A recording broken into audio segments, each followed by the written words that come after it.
मेरो औँठी मात्रै मात्रै अरू केही पनि लगेन कस्तो रातिको टाइममा चोरी भयो रातिको टाइममा कति बजीतिर लगभग 1:30 बजीतिर रहेछ 1:30 बजी कुन ठाउँमा ठ्याक्कै स्वयम्भू कारखाना चौक कारखाना कतिजना जति आयो मेरो बिचमा 4 जना जति थिए दुईटा मोटर एउटा बाइकमा 3 जना थिए हो अनि एउटामा सिङ्गल जस्तो लाग्यो त्यस्तो केही कुटपिट मात्रै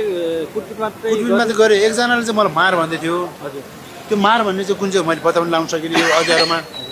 अँध्यारो सक्नु भएन फ्रेस उनीहरू सबै टोटल्ली मार्क्स अनि एउटा औँठी लग्यो एउटा औँठी मात्रै लग्यो त्यसपछि धेर थोर मारपिट पनि भयो थोरै थोरै हान्नु पनि हाने अलिकति हजुर एक्लै हुनुहुन्थ्यो म एक्लै सिङ्गल अनि के जाहेर दिइसक्नु भयो जारी क्रम जारी गरिरहेको छ उनीहरू के भन्नुभएको छ यहाँ के रिस्पोन्स आएको छ रेस्पोन्स अहिलेसम्म के आएको छ के आएको छैन है मैले स्वयम्भूमा निवेदन चाहिँ दिएको थिएँ त्यहाँबाट यहाँ जानु भन्नुभयो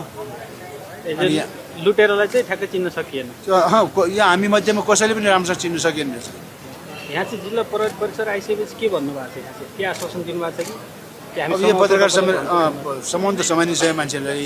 यहाँनिर हो यही ग्रुप हो यिनीहरू सबै भाषा एउटै रहेछ यिनीहरूको ठ्याक्क रोक्ने काका भन्ने सबैको लिडर त एउटै रहेछ भन्ने देखियो एउटा ट्याक्क काका भन्ने नि काका भनेपछि मैले त फर्केँ किन बाबु मैले त तिमीले चिनेन भनेको झ्यापझुप हानिहाल्यो नाकमुख छोपिहाल्यो सुरुमै उनीहरू इन्टेन्सनै त्यही हो सिधै हान्नेरै लुट्ने हजुरलाई चोटपटक कहीँ लाग्यो मलाई त्यो औँठी निकाल्दै मैले जबरजस्ती गरेको थिएँ औँठी निकाल्ने क्रममा यो निल दाग चाहिँ बस्यो त्यति मात्रै हो खासै